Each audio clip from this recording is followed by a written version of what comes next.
No niin, tervetuloa Karhuluola yrittäjyysidea kilpailuun. Ja kilpailuhan on järjestetty vuodesta 2017 alkaen ja tänä vuonna toivotetaan Pudasjärvi tervetulleeksi. Eli meillä on nyt kuntia, iso joukko siinä, eli meillä on mukana Kempele, Liminka, Muhos, Pudasjärvi, Siikalatva, Utajärvi ja Vaala. Kilpailun ajatushan näkyy tuossa, eli kilpailun tarkoitus on tarjota tukea nuorten yritysideoiden eteenpäin viemiseen ja synnyttää menestystarjontaa ja lisätä maaseutualueiden elinvoimaa Pohjois-Pohjanmaalla. Ja kilpailun järjestäjinä on ollut 4H-yhdistys ja Oulun seudun Liideri ja sitten Mimmi Vallö. Meillä on 2 sarjaa tässä. Nyt alkaa tämä A-sarja 13-17-vuotiaille. Ja sitten myöhemmin kello 14 on tuo vanhempien sarja 18-28-vuotiaat. Tosiaan tänä vuonna kilpailijoita oli 37 ja onnittelut Pudasjärvelle, teiltä tuli reipas määrä 19. Ohjelmalla meillä on nyt tässä tervetulosanojen jälkeen on Eerika Nissilän yrittäjyyspuhe ja sitten on kuntien hissipuheet ja sen jälkeen käydään sitten näihin itse Karhuluola kisaesityksiin. Ja tässä vielä muistutuksena, että pääpalkinto kummassakin kisassa on hulppeat 1500 €.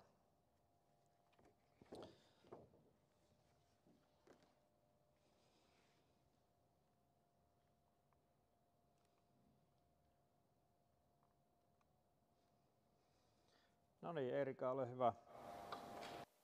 Kiitos kutsusta tänne teidän jännittävään päivään, finaalipäivään. Mä haluan ensimmäisenä sanoa teille kaikille nuorille, että te olette hirveän rohkeita, että te olette tänään tänne tullut. Ne on todella tärkeitä askelia, mitä te tällä hetkellä otatte.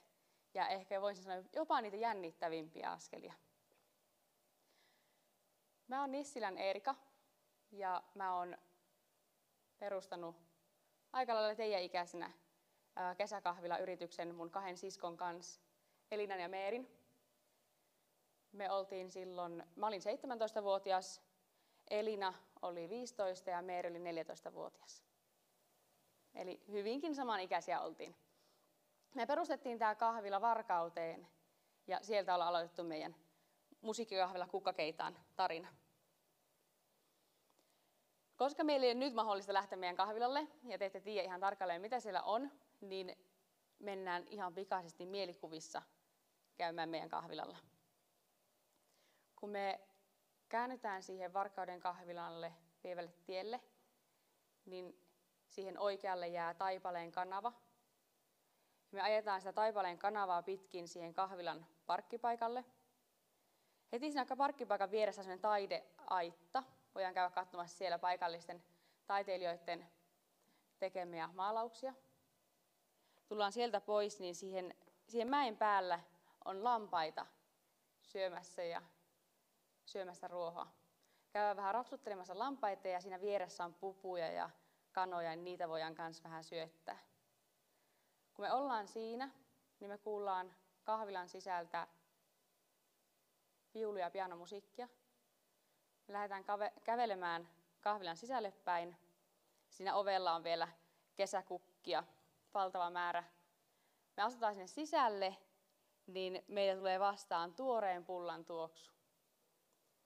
Ja me kävelään sinne kahvilan tiskille ja me huomataankin, että siellä nurkassa näköjään soittaa pianisti ja viulisti meille klassista musiikkia. Me tilataan aamulla tehty pulla ja tuore kahvi semmoisiin oikein tunnelmallisiin kukkakuppeihin ja mennään niitä sitten nauttimaan sinne ulos tammen alle. ja samalla voidaan seurata sitten lampaiden käyskentelyä. Ja tämä kokemus me halutaan tarjota jokaiselle meidän asiakkaalle, kun ne tulee meille kahville.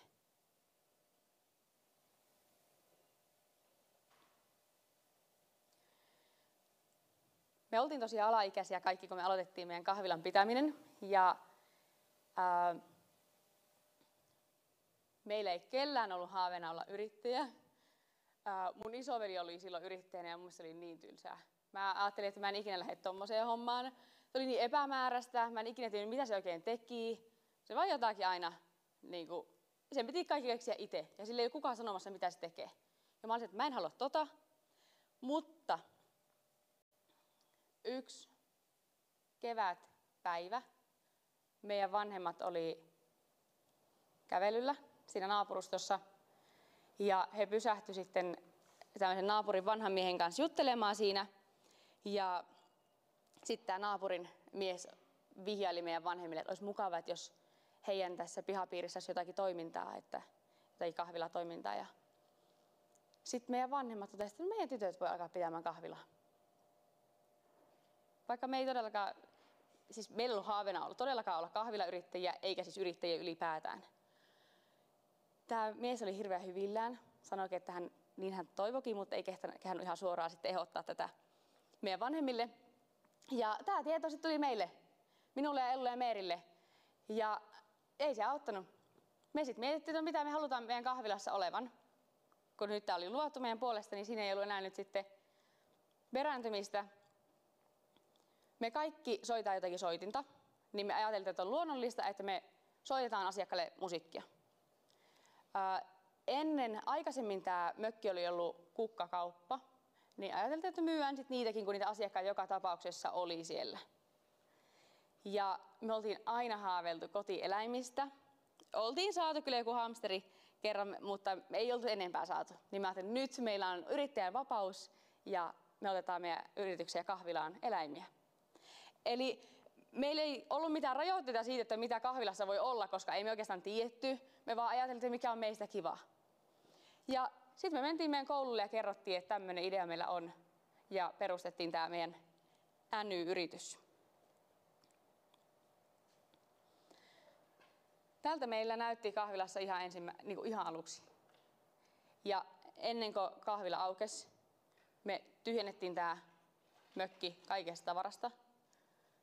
Me maalattiin lattiat, pestiin seinät ja katot, rakennettiin tiski, kunnostettiin kalusteet, hankittiin vitriini, mikro, astiat, piano, harjoiteltiin kahvinkeitto. Me ei osattu kahvia keittää ennen sitä.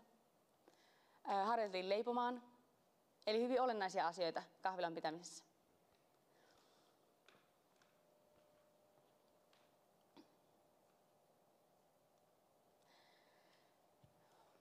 Jos mennään siihen päivään, edelliseen päivään ennen kuin kahvila aukesi, niin se oli ihan hirveän jännittävää.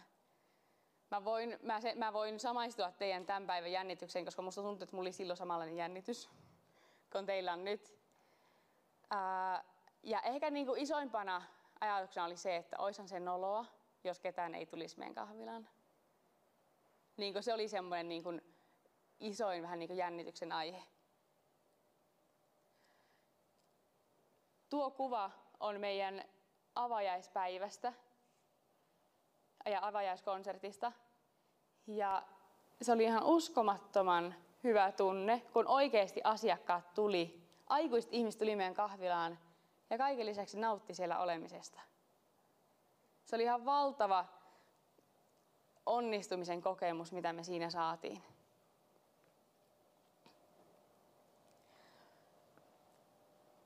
Meidän ensimmäisessä kahvilassa ei ollut myöskään keittiötä. Siitä 0,5 kilometrin päässä me kotona tiskattiin ja leivottiin kaikki meidän tuotteet. Ja meillä ei ollut kellään ajokorttia, niin jompikumpi meidän vanhemmista kuskasi sitten autolla niitä tuotteita. Mutta vanhemmatkin halusivat ottaa pienen loman siinä kesällä, mikä on hyvin ymmärrettävää, ja he lähti viikon reissulle. Ja sillä aikaa meidän piti Elina ja Meerin kanssa kaikki nuo tuotteet kuskata rattailla sit sitä väliä. Ja kyllähän se oli oikeasti hullua, jos miettii, että ei se ole mitään järkeä. Mutta jostain syystä me haluttiin, koska me koettiin, että siinä on potentiaalia tässä hommassa, mitä me tehtiin. Me oltiin 2 kesää tuossa pienessä hirsimökissä, kunnes meillä tilat kävi pieneksi. Ja me todettiin, että meidän pakko saada joku uusi paikka. Mä soitin Varkauden kaupungin työntekijöille ja meille tarjoutui Varkauden yhteen hienoimpaan kohteeseen. Meille tarjoutui mahdollisuus mennä yrittäjiksi. Ihan vaan sen takia, että koska me oltiin siellä pienessä hirsimökissä tehty parhaamme, hirveä työ ja me oltiin tehty siinä parhaamme, niin se sitten palkittiin sillä, että me päästiin tähän hienoon kohteeseen yrittäjiksi.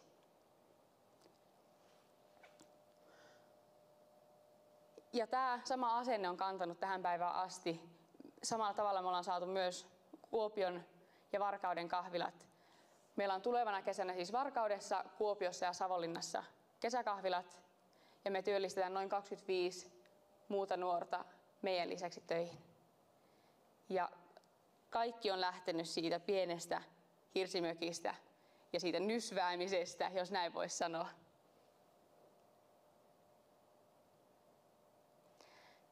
Kiitos.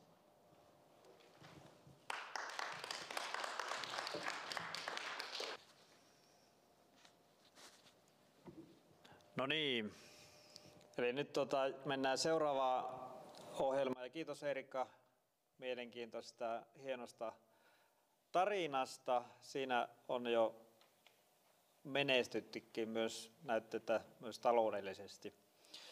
Eli nyt mennään kuntien hissipuheisiin, eli lyhyesti voitte tulla vuoron perään tähän kertomaan, miksi kyseinen kunta on hyvä kunta elää ja yrittää. Tervetuloa Kimmosta alkaen. Kiitoksia. Kimmo Hinno on tosiaan kunnanjohtajana täällä Muhoksella. Ensinnäkin oli todella mielenkiintoista kuulla tuo Erikan tarina ja toivottavasti löytyisi samanlainen kahvilayrittäjä jossakin vaiheessa Muhoksellekin. Tämmöiselle olisi tosissaan tarve ja kysyntä. Mutta miksi Muhos juuri? No nyt minun on helppo täällä puhua, koska viime viikolla on yrittäjät valinneet Suomen yrittäjämyönteisimmät kunnat ja Muhos on noussut sieltä 92 alle 3, niin siinä on jo aika paljon syytä, että miksi olisi syytä ja kannattaa valita Muhos paikaksi yrittää ja olla. Se on vaatinut aika paljon meiltä viranhaltijoilta, mutta ehkä enemmän päättäjiltä sitä muutosta asenteessa, että ne yrittäjät on tärkeitä sille kunnalle, niitä yrittäjiä kannattaa kuulla ja niiden toiveita kannattaa kuulla. Ja ehkä tärkeimpänä, niin heille ei kannata antaa semmoisia lupauksia, mitä ei pysty pitämään, koska se on sitten aina sen edestään löytää.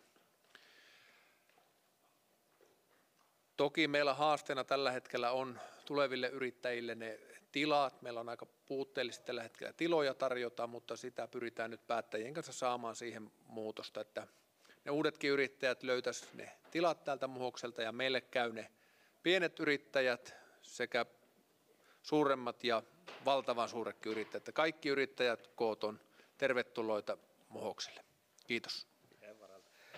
Hyvä. Mä oon Auve ja tuun tuolta Pudasjärveltä. Me ollaan matkailupitäjä. Meillä on iso syötä, valtavia investointeja, kansainvälisiä matkailijoita.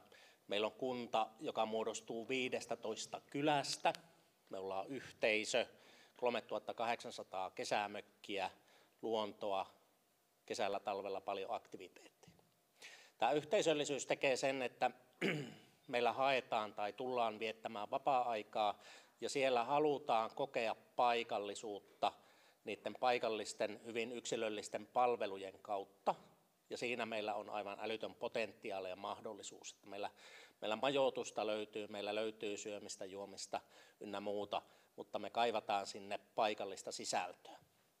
Ja siellä näkyykin jo kasvun mahdollisuuksia.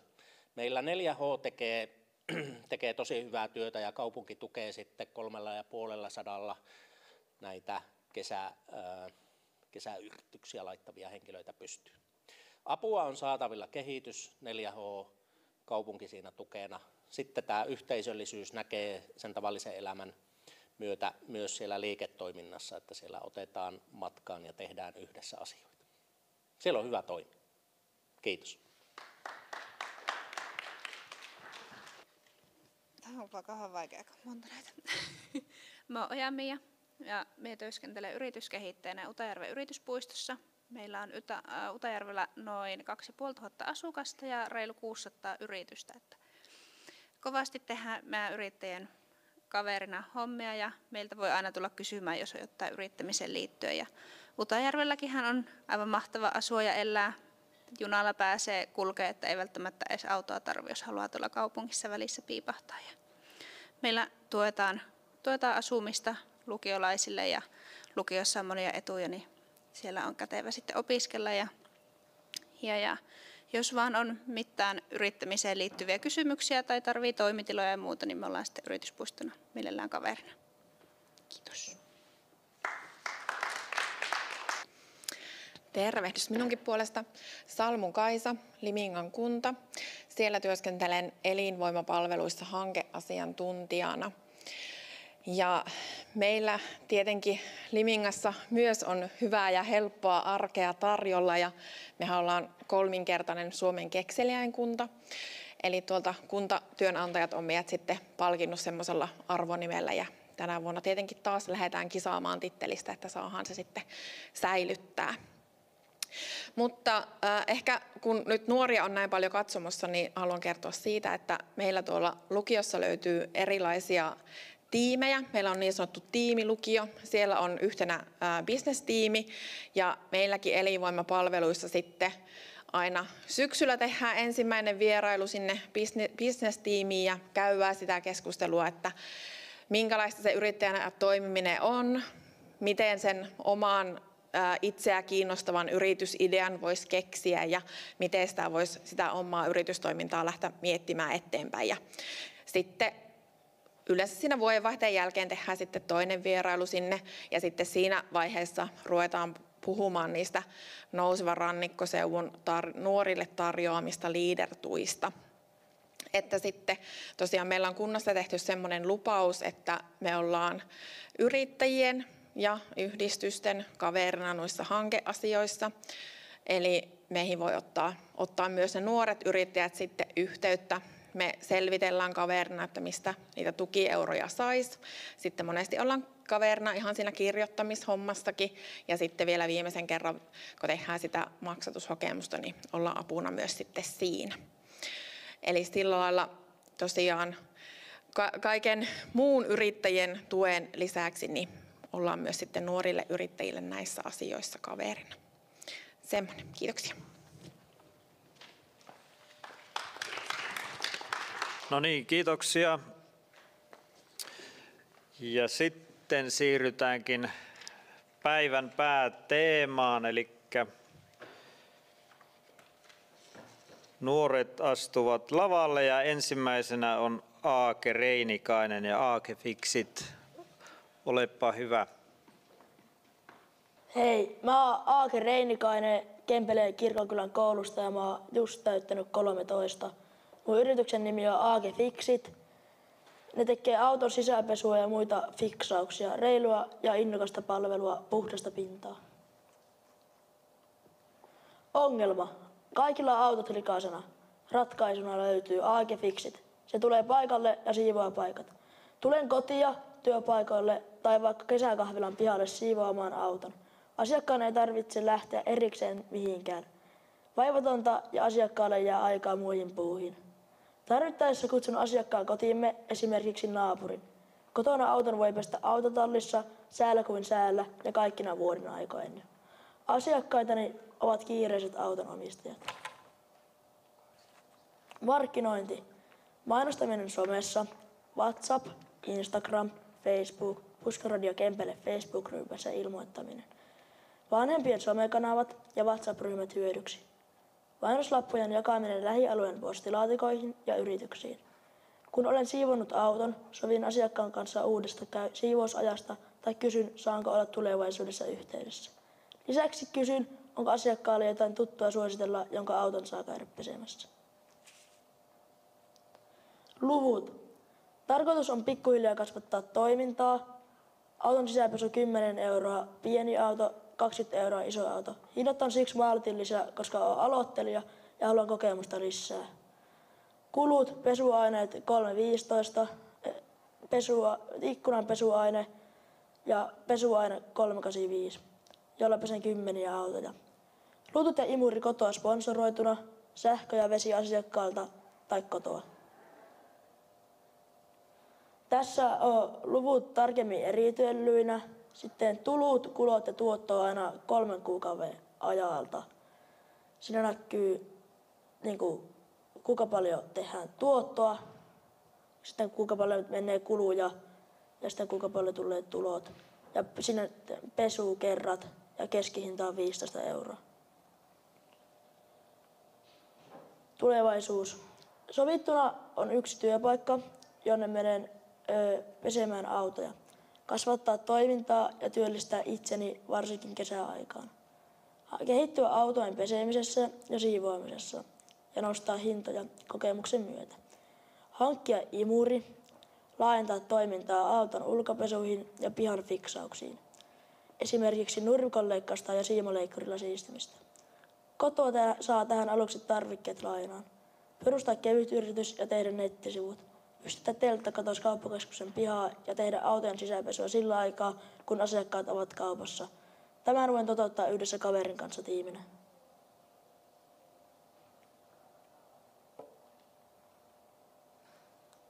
Se varmaan loppui siihen. Kiitos.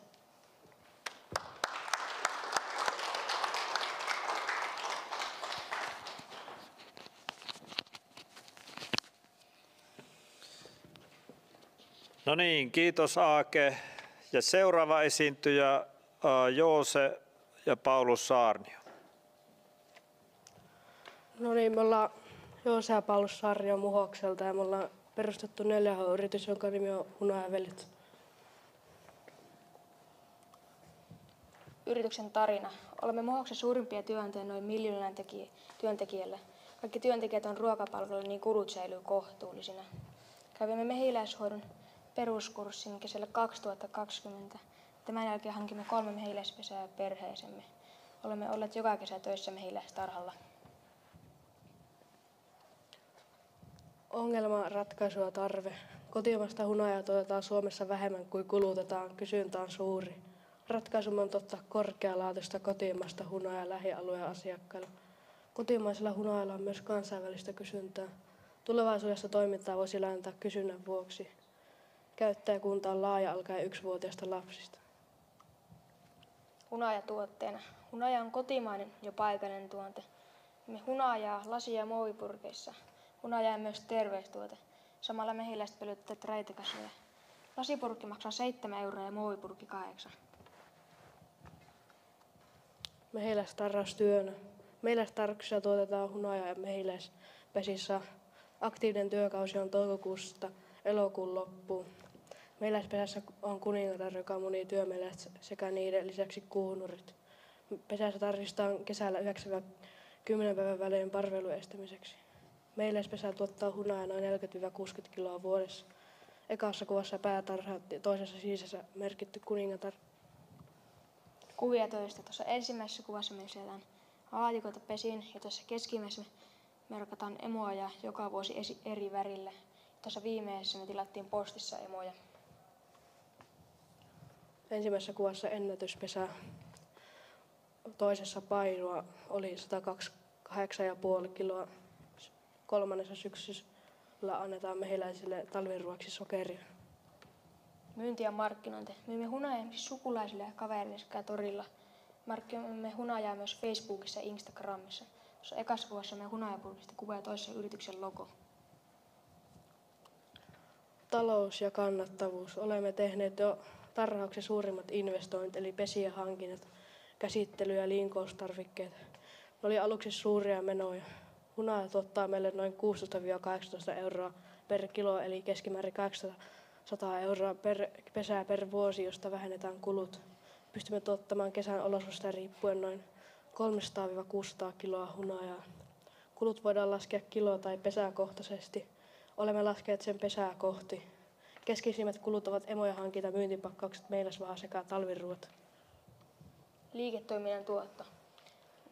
Tulot 10 pesää tuottaa noin 400 kiloa hunajaa, eli noin 6 400 euroa vuodessa. Kilohinta on noin 16 euroa.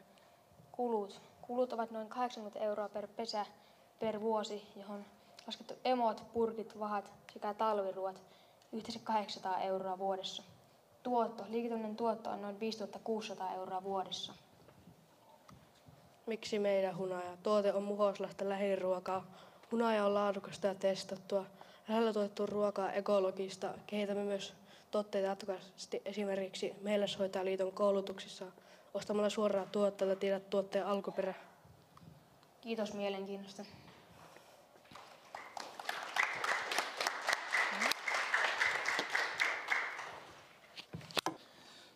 Kiitos Joose ja Paulus. Ja seuraavaksi on Aatos Ylikoski ja Antero Jaakola aiheena perhot. Mä oon Antero Jaakkola. Mä oon Aatos Ylikoski. Me ollaan Fly Fishing Pudasjärvi.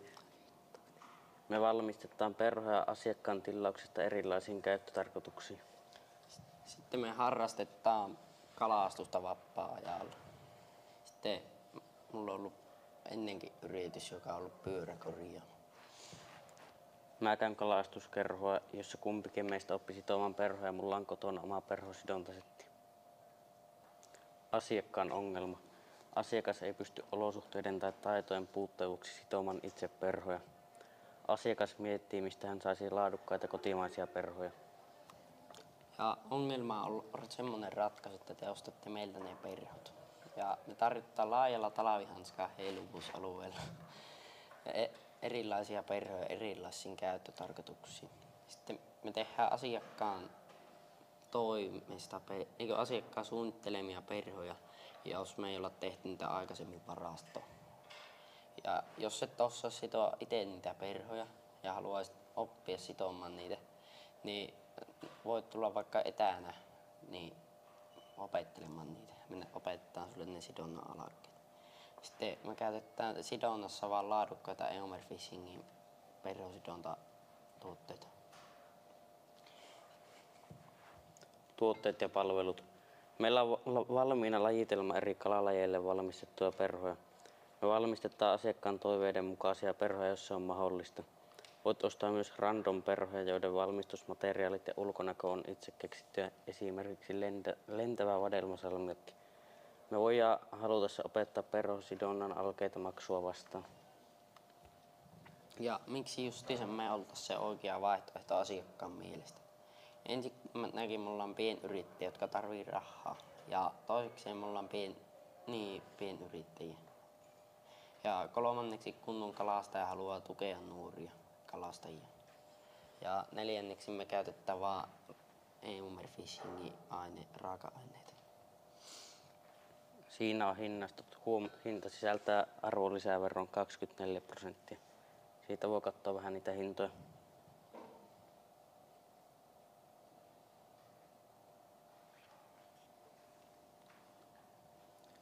Mainonta ja markkinointi. Markkinoimme yrityksiämme mainoksilla. Lähetämme mainoksiamme Pudasjärven paikallislehteen. Me laitetaan mainoksia Pudasjärven kauppoihin. Lisäksi me laitetaan mainoksia Pudasjärven ja Limingan IKH-myymälöihin. Sitten me laitetaan netissä torrin mainoksia. Ja me ollaan aikataulu otettu meidän perhojen sidonta sillä lailla, että sitä mukaan kun niitä perhoja tilataan, niin me sijoittaa niitä. Ja lähetetään tilatut perhot 2 arkipäivän kuluessa. Siinä on menot, siinä on kaikkea Eomer Fishingin perhosidontasettejä ja sidontalankaa, koukkuja, lakkaa. Sitten sidontapaikkana kotipostiklut, tilaaja maksaa postiklut, lehtimainos maksaa 200 ja yhteensä 498,5 euroa. Tulot. Perhosidontatarvikkeet on kalliita, mutta niistä saa sijoittua satoja perhoja, joten jos myy tarpeeksi hyvällä hinnalla, niin tuotto menee kulujen edelle. Me saadaan kesäaikana tienattua noin 10 000 euroa, sillä asiakkaat ei tilaa koskaan vaan yhtä perhoa kerralla, koska postikulut maksaa aika paljon. Sitten jos työ menee hyvin ja rahaa tulee paljon, niin me saatetaan joskus pitää myös perhokalastuskursseja. Ja mitä me tehdään niillä voittorahoilla, niin puolet voittorahoista käytetään perhosidontaa tarvikkeisiin ja loput pistetään säästöön myöhempää käyttöä varten. Ja todisteet perhojen toimivuudesta on sellaiset, että tässä taustalla on tässä esityksessä kuvia itse sidotulla perhoilla saatuista kalloista ja ollaan saatu perhoille jopa muutamia pieniä taimenia, joista ei ole otettu ikävä kyllä kuvia, kun on ollut alamittaisia. Iso kiitos sponsorille henkisestä tuesta Eumer Fishing ja Koskitraktori Oy. Huom, meille ei makseta mainostuksesta. Sitten kuvien lähteet. Googlen suuri ihme maailmanhakuusanalla perhokalastus, Antero Jaakkolan kamera, koskitraktori.com ja eumer.fi.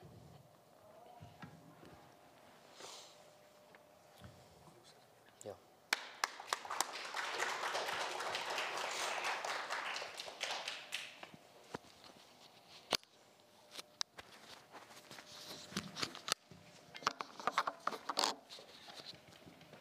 No niin, kiitoksia Aatos Ylikoski ja Antero Jaakolalle ja seuraavana Meri Pisilä ja Bike Bite.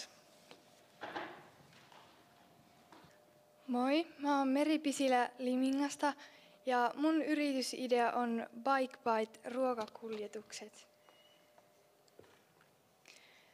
Mä mietin, että miksi Liminkaan tarvittaisi ruokakuljetus, niin Limingassa on paljon lapsiperheitä, jotka tarvii helpotusta ja sujuvuutta arkeen. Sitten täällä asuu myös paljon vanhuksia, jotka ei itse pääse kauppaan vaikka sairauden tai kunnon vuoksi. Ja Limingassa asuu ihmisiä myös kaukana, niin niitä ei tarvitsisi mennä autolla ja kuluttaa luontoa, vaan ne sais ruuat tavallaan tekemättä päästöjä.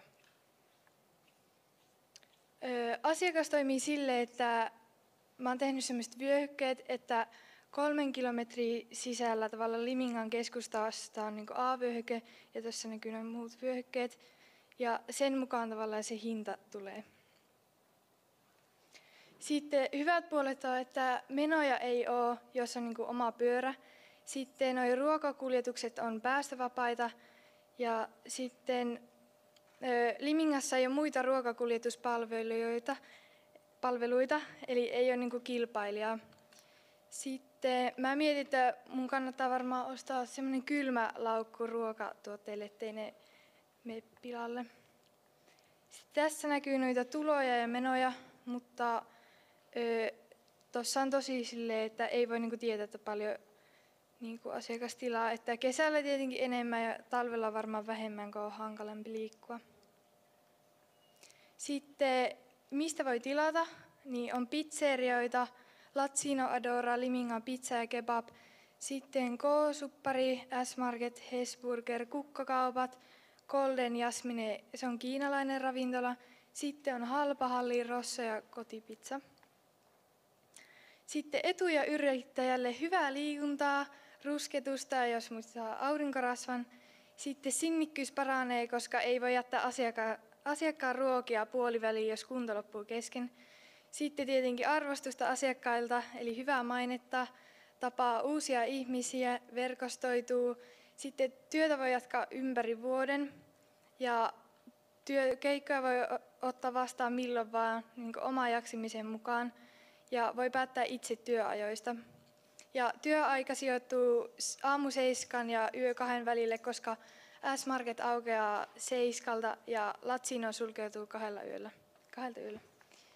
Sitten yrittäjä toimii sille, että yrittäjälle laitetaan tekstiviesti tai soitetaan ja sitten voi mainostaa Instassa, Facebookissa, Snapissa, mainoslehdillä ja ihan vaan sanaa levittämällä. Sitten tässä olisi tuommoinen mainos, tuossa on toi yrityksen logo, sitten maksuvyöhykke, toi ympyrä, vaan toi keskipiste on Limingan keskusta. Sitten kun niitä mainoslehtisiä laittaa, niin sitten tuossa jo näkyy valmiiksi hinnat ja millä vyöhykkeellä niin kuin itse asuu Limingan keskustasta. Joo, kiitos.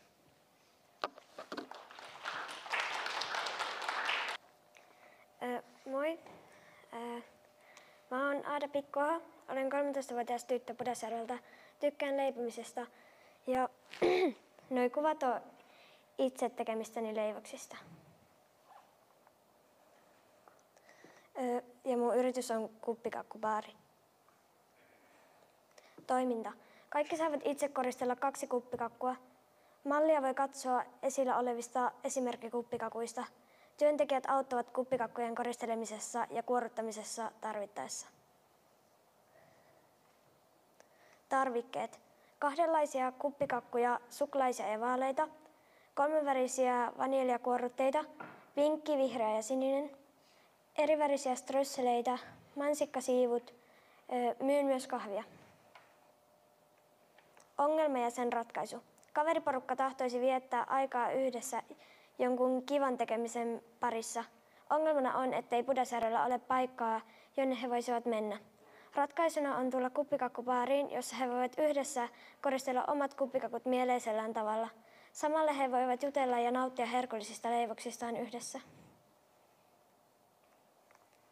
Tuossa on tämmöinen taulukko, kulut ja myyntihinta. Ja toi 5 juttu tuossa, niin se on niin kuin, että paljonko suunnilleen tulisi maksamaan 1 niin kuin kahvi ja toi niin kuin kuppikakku silleen menot, mutta sitten tuossa on ne hinnat, toi kahvi on 3 € ja kuppikakku 5 €. Miksi juuri minä? Olen hyvä perustamaan kuppikakkubaarin, koska pidän haasteista, olen hyvä leipomaan, olen sinnikäs, olen asiakaspalvelutaitoinen, olen hyvä opastamaan muita tarvittaessa, olen nopea käsistäni. Ja siihen ne loppu.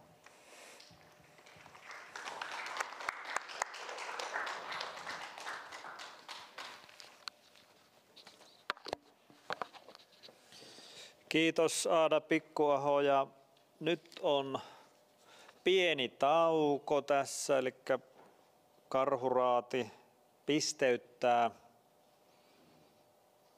Ja tämän jälkeen kuullaan raatilaisten lyhyt palaute ennen taukoa.